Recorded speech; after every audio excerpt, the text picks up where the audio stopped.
If you can't stand the heat, get out of the kitchen. When we talk about real estate right now, one of the big topics you'll see trending is all the real estate agents that are going to get out of the business. Oh, it's a terrible time to be in real estate. Spoiler alert, there's always real estate agents getting out of the business. There's always people getting into real estate because this is an amazing profession, but it's not for everybody.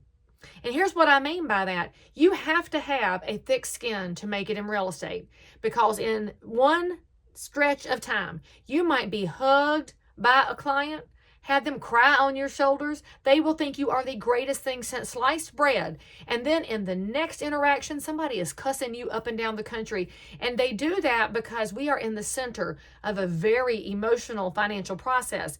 There's nothing else like it on planet Earth. Some people are equipped to handle other people's heavy emotions. Some people are not. And what that means is that when markets shift, and frankly, right now, all we can call this is a whiplash market, where some houses have multiple offers and some houses have no lookers at all. Some neighborhoods are great, some are not. Some houses have no traffic and then suddenly they have traffic, and there's no way to tell which house it's going to be. So you have to be able to move with the flow, and not everybody's equipped for that. And you know what? That's okay. Real estate's always been a hyper-competitive business. If you look around the U.S., we have over 1.5 million Realtors, the members of the trade association. Double that for the number of people carrying around a pocket card because they have a license from their state regulatory body. That means the consumer has options every which way they look. And every day there's a new option coming into the market because they just want to be in this business because it looks great. And there's also somebody leaving who said, yeah, it looked great, too hard for me. And so how do you avoid being the real estate agent who gets run off by market conditions? Well, friends, I want you to rate yourselves on a scale. Here's the scale, 0 to 1. Yes, a very, very tight scale. Here's the differences. A 0 says, real estate, take it or leave it. That's the agent that's probably going to get out of the business as market conditions shift. Why? Because they're not dug in, they're not all in, and they're not willing to do what's necessary to not just survive, but actually thrive and provide value. That's the one. That one agent, they say, I love this. Real estate is in my blood. It is in my bones. And that happens when you start to understand the big implications of real estate. The real estate agents that are going to survive, in fact, they love being in a hot kitchen because they say that's where you really need a chef and you really need me. The market that we're in right now is when you need a real estate professional. No question. Why is that? Because if you're reading news sources from anywhere else, except your tiny local piece of the market, your micro market, your zip code, your neighborhoods, then it's probably not as accurate as what you can provide if you are an all-in, dug-in real estate professional. Now, what kind of information do you need if you are that 1 on that scale of 0 to 1?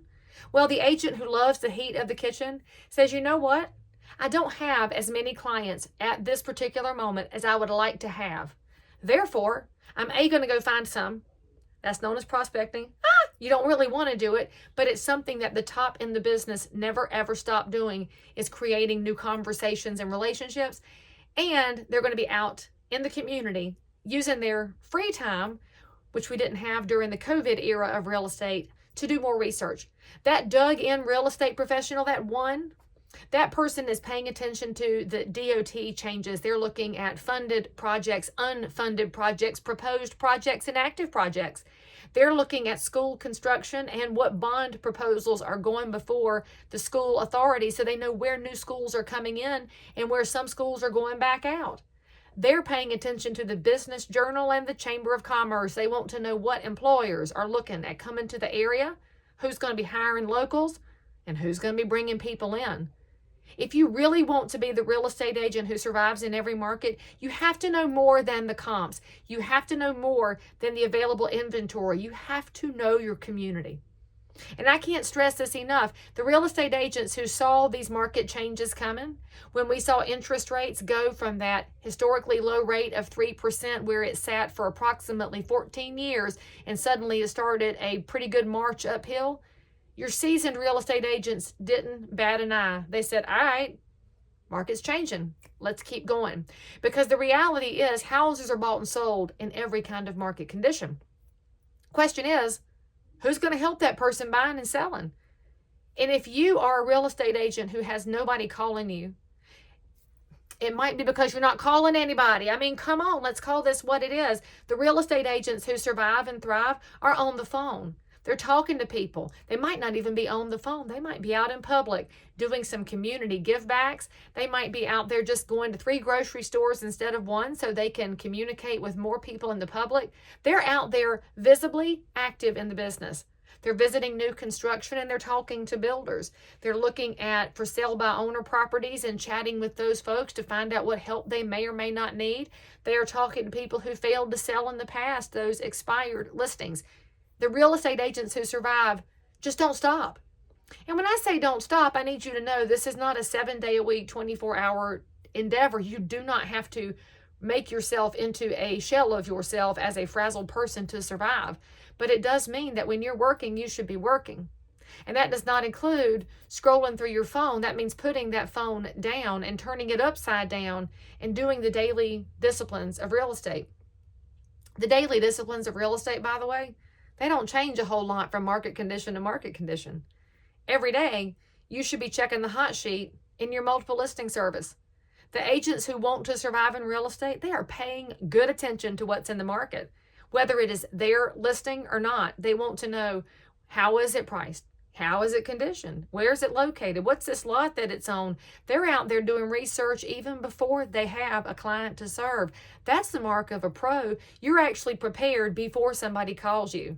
In fact, in the words of one of our real estate trainers from the 70s and 80s, Danielle Kennedy, she called that the quick speak inventory. You knew from staring at what was out there here before somebody called you here, and then you could say, oh, I just saw that one, boom, boom, boom.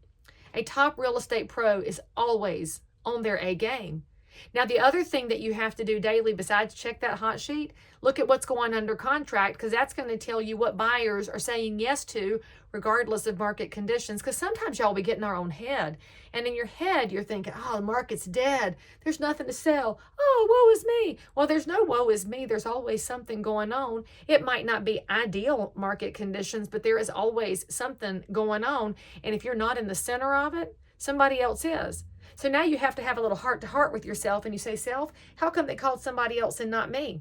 Because the real estate agents who can't stand the heat won't ask that question, y'all. They are too chicken to figure out what somebody else provided in the way of value, knowledge, competence, ethical behavior. They don't want to look at that. That might be uncomfortable.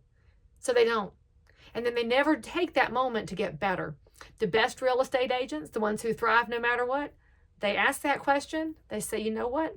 I can be better. And they get better. That's a huge difference maker in the market. And if you want to know if this is all true, you're saying, Leigh Brown, that sounds fine, but this market is different. All right, spoiler alert. In the last 40 years, we have seen the savings and loan crisis, and some of y'all weren't even born when that happened, so look it up. We came through high interest rates. We went low interest rates. We had the dot-com boom. Remember pets.com and the internet bust that happened? Oh, and then we had a run up. Oh, then we had the Great Recession and the foreclosure stuff that came out of the tranches. And if you really want to know why right now looks different than the Great Recession, go watch the movie The Big Short. It has Brad Pitt in it. And while it is very dramatized, it is a great explainer of how things were financially set up incorrectly that led to that big bust.